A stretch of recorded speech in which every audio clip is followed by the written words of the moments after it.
Dear student, आज के इस लेक्चर में हम एक्सरसाइज 1.1 क्वेश्चन नंबर 1 के 6 पार्ट को डिस्कस करेंगे। तो क्वेश्चन स्टार्ट करने से पहले मैंने आपको ये बताया कि आपने चेक कर लेना है कि आयोटा की पावर इवन है या ओड है। तो बच्चों, अगर आपके पास आयोटा की पावर ओड है तो आपने वन लेस नंबर के साथ उसको ब्रेक कर देना है। कुछ इस तरीके से ये बन जाएगा। तो आपको क्वेश्चन में नजर आ रहा होगा, सिर्फ एक ऐसी पावर है आयोटा की पावर 3 जो ओड है, बाकी सारे इवन है तो उनको हम 2 पर डिवाइड कर सकते हैं। और जो सेपरेट आयोटा है तो ये आयोटा ही रहेगा। तो क्वेश्चन स्टार्ट करते हैं। तो सबसे पहले आयोटा की पावर 4 को आप लिख लें आयोटा स्क्वायर और होल का स्क्वायर। फिर प्लस आयोटा 3 को आप लिख लें 1 प्लस 2। फिर आयोटा स्क्वायर की जगह आप क्या पुट कर लेंगे, -1। फिर plus iota as it is और होल की पावर 2 हो जाएगी। फिर हमें पता है कि हमने इसके ऊपर फार्मूला अप्लाई करना है, ए की power m plus n is equal to a की power m multiply by a की पावर n। ये हम अप्लाई करेंगे आयोटा की पावर 1 प्लस 2 पर, और आयोटा स्क्वायर पर हम पुट कर देंगे -1।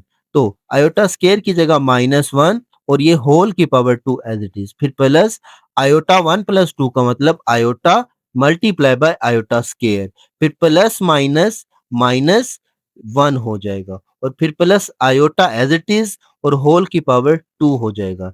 नेक्स्ट स्टेप पर एज वी नो दैट कि अगर आपके पास नेगेटिव की पावर -1 की पावर इवन है तो वो बन जाएगा +1। तो आप लोगों ने -1 होल स्क्वायर की जगह पुट कर देना है +1, और plus iota as it is और आयोटा स्क्वायर की जगह पुट कर दे -1। फिर ये -1 as it is plus iota as it is और होल का स्क्वायर ये भी एज इट इज।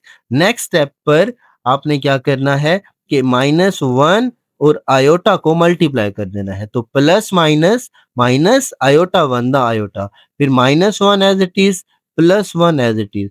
देखिए बच्चों, हम इसमें अब कैंसिलेशन कर सकते हैं। तो कैंसिलेशन में हम सेम टर्म और ऑपोजिट साइन वाली टर्म्स को कट कर देंगे, जिसमें +1 -1 से कैंसिल हो जाएगा और माइनस आयोटा प्लस आयोटा से कैंसिल हो जाएगा। अब आपके पास रिमेनिंग जो आंसर आएगा वो आएगा 0। कुछ भी नहीं बचा, सारे कैंसिल हो गए। और 0 का स्क्वायर हमेशा 0 होता है, और यही आंसर है। आप नीचे चेक भी कर सकते हैं। तो 6 पार्ट का आंसर है आपके पास 0। डियर स्टूडेंट, आज के इस लेक्चर में हम एक्सरसाइज 1.1 क्वेश्चन नंबर 1 के 7 पार्ट को डिस्कस करेंगे। तो क्वेश्चन स्टार्ट करने से पहले हम एक चीज़ रिकॉल कर लें। हमने 9th क्लास में एक फार्मूला डिस्कस किया था, ए की पावर m ओवर ए की power n is equal to a की पावर m माइनस n। अगर आपके पास न्यूमिनेटर की पावर ग्रेटर है डिनोमिनेटर की पावर से, मतलब ये कि आपके पास ऊपर नीचे बेस सेम हो तो छोटी पावर बड़ी पावर में से जाके माइनस हो जाएगी। तो सबसे पहले ये फार्मूला अप्लाई करते हैं। तो आयोटा 8 ओवर आयोटा 5 का मतलब आयोटा 8 पावर ग्रेटर है, आयोटा 5 पावर लेस है। तो हम क्या करेंगे, 8 में से 5 को माइनस कर देंगे और होल की पावर आ जाएगा -5।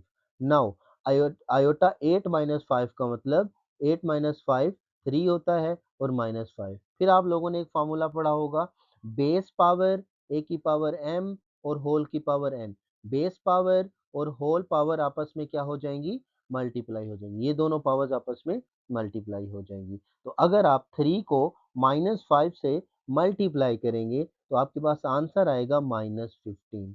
क्लियर होगी बात? सॉरी, आयोटा की पावर -15।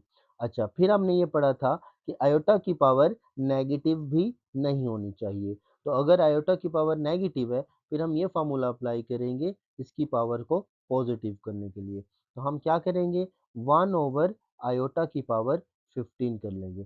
फिर हम दोबारा वही बात रिकॉल करते हैं। अगर आपके पास आयोटा की पावर ओड है तो उसको आप ब्रेक कर लेंगे 1 लेस पावर के साथ। तो ये कुछ इस तरीके से लिखा जाएगा, आयोटा 1 प्लस 14। फिर आप लोगों ने फार्मूला अप्लाई करना है, ए की power m plus n is equal to a की पावर m डॉट ए की पावर n। तो ये हो जाएगा आपके पास 1 ओवर आयोटा 1 ओवर आयोटा और आयोटा की पावर 14। अब आयोटा की पावर 14 को आप 2 पर डिवाइड कर दें तो ये यूं हो जाएगा आयोटा की पावर 2 और होल की पावर 7। अब आयोटा स्केयर की जगह आप पुट कर दें -1। अच्छा जी, नेक्स्ट स्टेप पर आपने 1 over iota multiply by -1 whole की पावर 7 कर देना है। फिर मैंने आपको ये भी बताया -1 की पावर अगर है आपके पास ओड तो इसका आंसर रहेगा -1। तो हम नेगेटिव -7 की जगह पुट कर देंगे -1। तो आपके पास आंसर आएगा 1 ओवर आयोटा मल्टीप्लाई बाय -1। अब -1 को और आयोटा को मल्टीप्लाई करें तो अब आपके पास आएगा माइनस आयोटा। याद होगा प्रीवियस क्वेश्चन में मैंने ये बताया डिनोमिनेटर में आयोटा नहीं आना चाहिए। अगर डिनोमिनेटर में आयोटा आ गया है तो उसका कॉन्जुगेट लेंगे तो माइनस आयोटा का कॉन्जुगेट आएगा प्लस आयोटा। आप मल्टीप्लाई भी कर देंगे और डिवाइड भी कर देंगे। तो अब आप इसको फेस टू फेस मल्टीप्लाई कर लें, मतलब आयोटा को 1 से भी कर लें और माइनस आयोटा को प्लस आयोटा से भी कर लें। आयोटा 1 दा आयोटा हो जाएगा और plus minus minus iota square हो जाएगा। अब आयोटा स्केयर इक्वल होता है -1 के। अब माइनस माइनस हो जाएगा प्लस, तो ये हो जाएगा आयोटा ओवर 1। तो डिनोमिनेटर में 1 लिखने की जरूरत नहीं है और आपके पास सेम टू सेम आंसर है। डियर स्टूडेंट, आज के इस लेक्चर में हम एक्सरसाइज 1.1 और उसका क्वेश्चन नंबर 1 का 8 पार्ट को स्टार्ट करेंगे। तो क्वेश्चन स्टार्ट करने से पहले मैं आपको एक फार्मूला बता देता हूँ, उसी से कंटिन्यू करना है। 9th क्लास में आपने फार्मूला पढ़ा होगा, जब आपके पास बेस सेम हो तो उनकी पावर्स को ऐड किया जाता है। तो सेम यही फार्मूला हम क्वेश्चन में अप्लाई करेंगे, फिर हम इसको सोल्व करते हैं। तो क्वेश्चन में एक आयोटा की पावर 13 है और एक आयोटा की पावर 29 है। तो हम क्या करने वाले हैं, तो 13 प्लस 29 करेंगे। अगर आप 13 और 29 को ऐड करें तो आपके पास आंसर आएगा 42। ठीक है, फिर हम क्या चेक करेंगे कि आयोटा की पावर इवन है या ओड है आपके पास।